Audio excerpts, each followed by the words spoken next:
Sir నమస్తే sir. నమస్తే. Teenager youth గురించి ఒక 4 మాటలు చెప్పండి సార్. టీనేజర్స్ గురించి సైకియాట్రిస్ట్ డాక్టర్లు ఎంతోమంది చెప్తున్నారు. మనం కూడా విద్యాబోధనలో పిల్లల సైకాలజీని గురించి తెలుసుకున్నాం. కొంత అనుభవం ఉంది.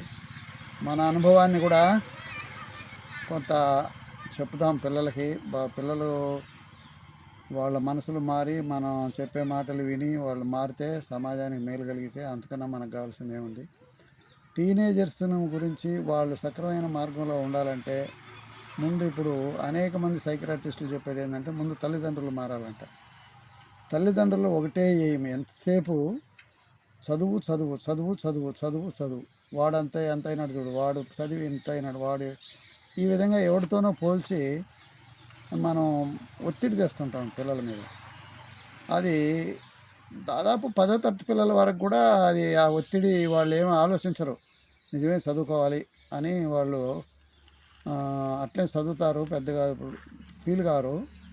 కానీ 16 దాటి 17 ఏళ్ళు 18 ఏళ్ళ టీనేజ్ దాటిపోయే వయసులో 19 అయితే టీనేజ్ దాటిపోయింది కదా, ఆ వయసులో వాళ్ళ ఆలోచన విధానం ఇంకో రకంగా ఉంటుంది.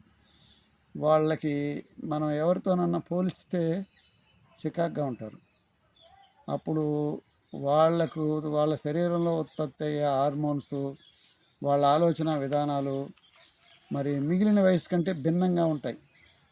ఆ టీనేజ్లో ఆ 17, 18, 19 వయసులో మిగిలిన వయసు కంటే భిన్నంగా ఉంటాయి ఆ హార్మోన్స్ విధానం. కాబట్టి వాళ్ళు మనం ఏం దండించినా వాళ్ళు సొంతంగా ఆలోచన చేస్తారు, వాళ్ళు ఫీల్ అయిపోతారు. వాళ్ళకి కొత్త కొత్త ఆలోచనలు వస్తుంటాయి. మరి క్లాసులో లెక్చరర్స్ చెప్పింది కూడా వాళ్ళు భిన్నంగా ఆలోచిస్తారు. రాత్రుల్లో నిద్ర పట్టకుండా భిన్నంగా ఆలోచిస్తూ ఉంటారు. మరి మన ఇంట్లో వచ్చినప్పుడు కూడా అందరితో ఒక్కొక్కసారి మాట్లాడరు, మౌనంగా ఉంటారు. అంటే అవన్నీ మనం గ్రహించి వాడిని మనం ఒక స్నేహితుల్లాగా వాడిని చాలా సున్నితంగా చెప్పాలి. ఒకవేళ మౌనంగా ఉన్నా ఎందుకు నువ్వు మౌనంగా ఉండవు, ఏమి నీ ఆలోచన అని మనం అడగకూడదు. అడగకుండానే వాడిని మనం మంచి మాటల్లో దించాలి. ఆ ఆలోచన మర్చిపోయేటట్టుగా మన చేష్టలు వాడికి ఒక ఉల్లాసం కలిగించే పనులుగా మనం క్రియేట్ చేయాలి. వాడు మనం క్రియేట్ చేసిన సరదాలుగా ఉండే పనుల్లో వాడు అవి మర్చిపోతాడు. అప్పుడు మనతో కూడా మారుతాడు. అంతేగాని ఏంటి గమ్మునుండవు, నువ్వు మాట్లాడవేమి, నేను చెప్తా ఉంటే నువ్వు నీ పాటుకు నువ్వు మెదలకుండా ఉండవేంటి, ఇలాంటి మాటలు అస్సలు అనకూడదు. వాళ్ళు అలాంటి ఇంకా ఫీల్ అయిపోతారు. వాళ్ళు లేచి వెళ్ళిపోవడం, అన్నం తినమంటే నాకు వద్దు ఇప్పుడు అనడం, మరి నాకు ఆకలి కాలేదనడం, ఇలాంటి భిన్న వైఖరి ఉంటుంది ముఖ్యంగా ఇంటర్మీడియట్ చదివే వయసులో. ఆ భిన్న వైఖరిని తల్లిదండ్రులు చాలా శుతిమెత్తంగా ఆలోచింపజేయాలి. వాడిని ఆ మూడ్లో నుంచి బయటపడేటట్టుగా వాడిని ఏదైనా పనుల్లో మనం ఇంట్లో చేసే పనుల్లో క్రియేట్ చేయడం, వాడిని ఆ పనుల్లో ఇమీడియట్గా ఆ పనులు చేసేటట్టుగా మోటివేట్ చేయడం, వాడు అవి మర్చిపోయి సరదాగా అటువంటి పనులు చేయడం, ఇలాంటివన్నీ ఉండాలి. ఆ పని చేసినంత మాత్రాన, కాసేపు చదువుకోనంత మాత్రాన వాడు ఇంక చదువు మీద మరలిపోతుంది, పని చేస్తే ఇంట్లో అనేది తప్పు.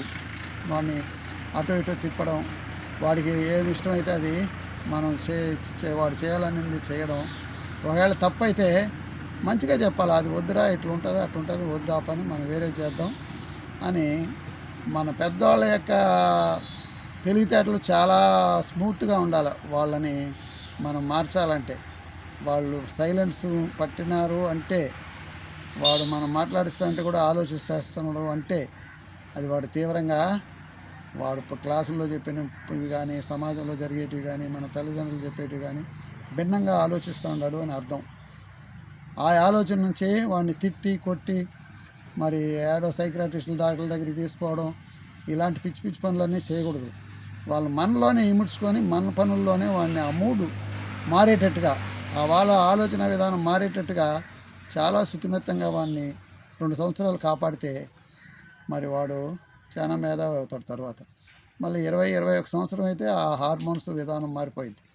అప్పుడు మనం చెప్పకపోయినా వాడు మారిపోతాడు. అంత టైం మనం ఆలోచించకుండా వాడిని చిత్రహింసలు పెడితే వాడు సైకోలాగా తయారైపోతాడు. మనం సైకోగా తయారు చేయకూడదు. చదువు అందరికీ వస్తుంది, వాడికి 90, 100కు 100 వస్తాయి, 90 వస్తాయి, మరి 30 వస్తాయి, 40 వస్తాయి. మరి 40 వచ్చిన వాడిని తీసిపోయి 100 వచ్చిన వాడితో పోల్చకూడదు. 100 వచ్చినట్టు వాడు మార్కులు తేవచ్చు, వీడు ఇంకొక విషయంలో చలాకీగా ఉండొచ్చు. ఆ 100 మార్కులకు 100 మార్కులు వచ్చినవాడు వీడు చేసే పనులు కొన్ని వాడు చేయలేడు. కాబట్టి ఎవడి టాలెంట్ వాడికి ఉంటుంది, ఎవడి బ్రతుకు వాడికి ఉంటుంది. అందరూ ఒకే సాఫ్ట్వేర్లు అయిపోయి అందరూ లేకుంటే లక్షల లక్షల జీతాలు వచ్చేది అనేది పొరపాటు. క్రమశిక్షణ నేర్పాలి ముందు పిల్లోడికి. క్రమశిక్షణ ఉంటే 10th క్లాస్ చదివినోడు కూడా కోట్లు సంపాదించిన వాళ్ళు ఉన్నారు ఎంతోమంది. నేను చూపించమంటే చూపిస్తాను, మాకు తెలిసి మా అనుభవంలో చూస్తాను. చదువే అవసరం కాదు, 10th క్లాస్ చదివినోడు కూడా లక్షల కోట్లు సంపాదించే వాళ్ళు ఉన్నారు.